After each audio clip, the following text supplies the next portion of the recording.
Tesla 这次 Robotaxi 的新闻，表面上非常像一个胜利，无监督 Robotaxi 覆盖整个 Austin Metro， 听起来像是马斯克终于把自动驾驶从 demo 推到了城市级运营。但这件事最反直觉的地方在于，真正值得投资者盯的不是地图变大了，而是地图变大之后车队密度、等待时间、安全边界和每辆车的赚钱能力到底能不能跟上。因为如果你只看标题，会觉得 Tesla 已经把 Austin 拿下了。但路透社同一篇报道里还有一个非常关键的数据 ，Austin 官方 presentation 显示 ，Tesla 在 Austin 大概有50辆车，而 Waymo 超过250辆。City of Austin 4月29日的公开备份文件里也列出了类似口径 ，Tesla Robotaxi 约50，Waymo 250家，这就是今天的核心矛盾。Tesla 的故事从来不缺想象力，它缺的是把想象力变成可验证运营指标。整座城市的 Geofence 是叙事上的突破，但 Robotaxi 真正进入估值模型，需要的不是能不能跑一圈，而是能不能稳定、高频、低成本的跑很多圈。这期我们不做 Tesla 粉，也不做 Tesla 黑，我们只猜一个问题：当 Tesla 把 Austin Metro 都划进 Robotaxi 版图以后，市场接下来到底应该看什么？先把新闻锚点说清楚。路透社6月3日报道 ，Tesla 说自己正在 Texas Austin Metro Area 推出 unsupervised Robotaxis。Tesla 官方 Robotaxi account 在 X 上的说法是 unsupervised Robotaxi now in the entire Austin Metro area。这句话里面有两个很有冲击力的词，一个是 unsupervised， 一个是 entire Austin Metro。这两个词加起来对 Tesla 股价叙事非常重要，因为 Tesla 的长期估值有相当一部分来自两个选择权，一个是 FSD 订阅或软件收入，另一个就是 Robotaxi 网络。如果 Robotaxi 能真的跑起来， Tesla 就不只是卖车公司，它可以变成自动驾驶、运营平台、出行网络，甚至是某种 AI 机器人公司。所以每一次 Robotaxi 扩区都会让市场重新想象这条曲线。但问题在于 Robotaxi 和普通软件不一样，软件上线一个功能，如果用户觉得不好用，可以删掉。自动驾驶上线一个城市，它面对的是道路、红绿灯、急救车、行人、施工、雨天、夜间、醉酒、乘客、警察指挥、路边停车和无数长尾场景。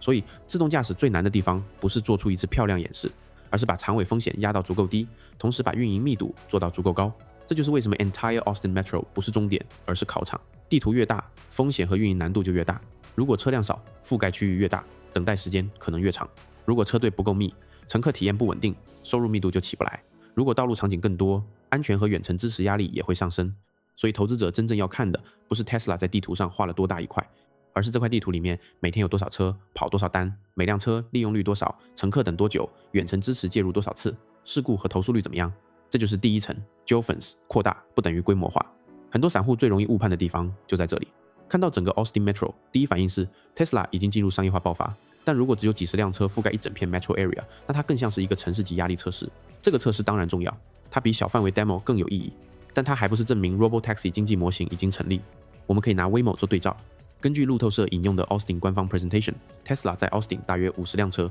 Waymo 超过250辆。这个对照不是为了说 Waymo 一定赢， Tesla 一定输，它说明的是两家公司在验证路径上完全不同。Waymo 的路线更像传统的 Robotaxi 运营公司，它用专门车队、专门传感器、专门地图、专门运营城市，一步步把服务密度做起来。Tesla 的路线则是一个完全不同的读法，它不是先证明一个昂贵专用车队在少数城市赚钱，它想证明的是只要 FSD 能足够好，未来大量 Tesla 纯量车都可以变成 Robotaxi 供给。这也是 Tesla Robotaxi 估值最诱人的地方。如果这条路走通，它的扩张速度可能比 Waymo 快得多，因为车辆基础已经存在。但这也是它最难验证的地方，因为纯量车网络听起来很美，但真正进入无人商业运营，需要回答很多现实问题。车主愿不愿意把车放出来？保险怎么定价？车辆磨损谁承担？清洁、维护、充电、乘客破坏怎么处理？如果出现事故，责任是 Tesla、车主、软件、运营平台还是乘客？监管部门会不会允许私人车辆大规模接入无人出租车网络？这些问题不是一个全 Austin Metro 公告就能解决的，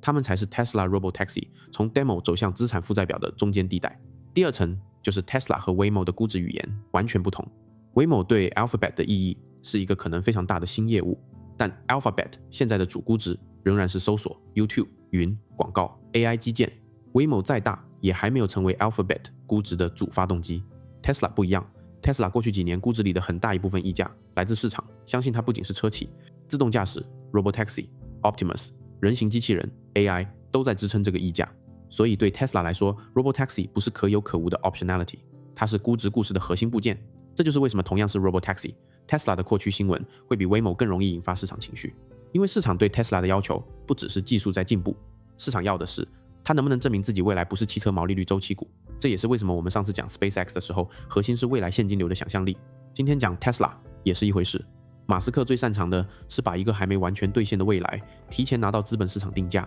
但 Robotaxi 这条线比火箭、卫星，甚至比 AI 算力故事更难的一点是它每天都在真实城市里接受测试。每一次接单、刹车、绕路、乘客投诉、监管问询，都会把叙事从未来拉回运营。所以今天这个题的关键不是要不要相信马斯克，而是你要知道市场接下来会用什么指标来修正这份相信。第三层，我们要拆 Unit Economics。Robotaxi 最终要值钱，靠的不是车自己会开这一个点，它要同时满足几个条件。第一，车辆足够多，没有车队密度，等车时间就长，等车时间长，用户就不稳定，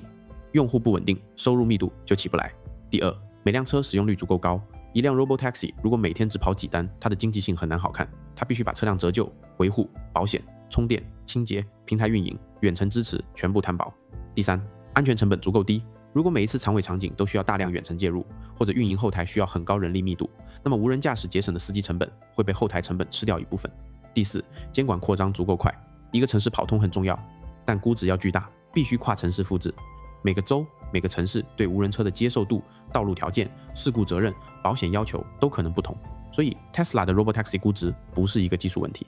它是技术、运营、监管和资本效率的组合体，这就是很多人容易忽略的地方。他们把 Robotaxi 当成一个软件开关，好像 FSD 一旦足够好，整个 Tesla 车队就自动变成现金流机器。但真实世界里 ，Robotaxi 更像航空公司、网约车平台、保险公司和 AI 软件公司的混合体。你要管理车辆，你要管理调度，你要管理安全，你要管理城市关系，你还要让每一单都接近赚钱，这比卖一个 FSD 订阅复杂得多。第四层，为什么这条新闻仍然值得重视？因为即使它还不能证明 Tesla 已经规模化，它至少说明 Tesla 正在把验证从技术演示推向运营边界。过去市场经常争论 Tesla FSD 到底是不是接近无人，但争论太抽象。你说它强，我说它弱，你拿一个视频，我拿另一个视频。真正能减少争论的是运营数据，比如 Austin 一周跑多少 paid rides， 平均等待时间是多少，高峰期供给能不能跟上，每辆车每天跑多少小时，每1000英里有多少次远程支持，事故、投诉、警察或急救场景怎么处理，是否能从 Austin 复制到 Houston、Dallas、Phoenix、Las Vegas。这些数据一旦开始披露， Tesla Robotaxi 的估值就会从信仰型 optionality 慢慢变成运营型模型，这对多头和空头都重要。多头最希望看到的是车辆数快速上升，等待时间下降，事故率可控，远程支持减少，城市扩张更快。如果这些信号出现， Tesla 的估值叙事会变得更硬，因为它不再只是靠马斯克画未来，它开始有城市级运营数据。谨慎派最担心的是地图变大了，但车辆数增长慢，体验不稳定，监管开始更严格，Waymo 继续拉开车队和里程差距。如果这样，市场会发现 Tesla Robotaxi 仍然是一个很强的技术叙事，但离大规模现金流还有距离。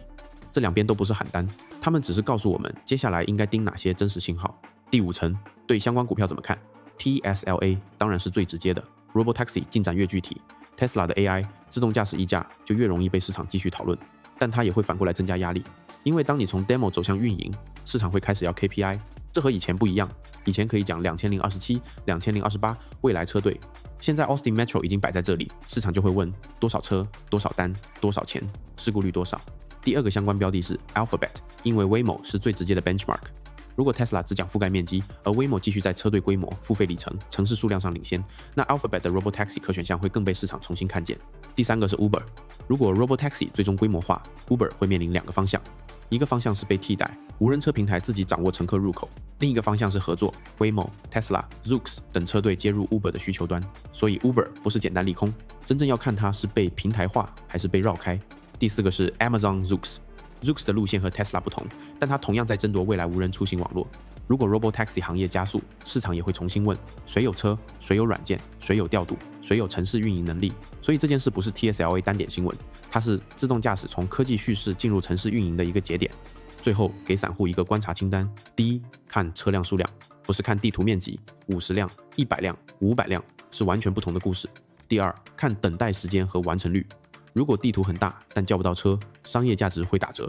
第三，看每车每天的单量和运营小时，这是判断利用率的关键。第四，看远程支持和安全事件，无人不等于没有后台成本。第五，看监管扩张速度， Austin 能跑不代表每个城市都能同样快。第六，看 Waymo 对照， Tesla 的叙事是更轻、更快、更可扩散， Waymo 的叙事是更稳、更专用、更运营化。两条路线谁更好，不是靠嘴真，是靠数据说话。所以今天这期的结论是， Tesla Robotaxi 覆盖整个 Austin Metro 确实是一个重要进展，它说明 Tesla 正在把自动驾驶从小范围测试推向更大的城市运营边界，但它还不是最终答案。真正的答案不在地图上，在车队密度、等待时间、运营成本、安全记录、监管复制和每辆车每天能创造多少现金流。如果这些指标跑出来 ，Tesla 的 AI 估值会更有底气。如果这些指标迟迟不给，或者 Waymo 在运营规模上继续拉开差距，那么市场迟早会把 Robotaxi 叙事从未来无限大重新拉回现实有多远？你觉得 Tesla 这次更像是 Robotaxi 规模化的开始，还是又一次把未来提前写进股价？欢迎在评论区说说你的判断。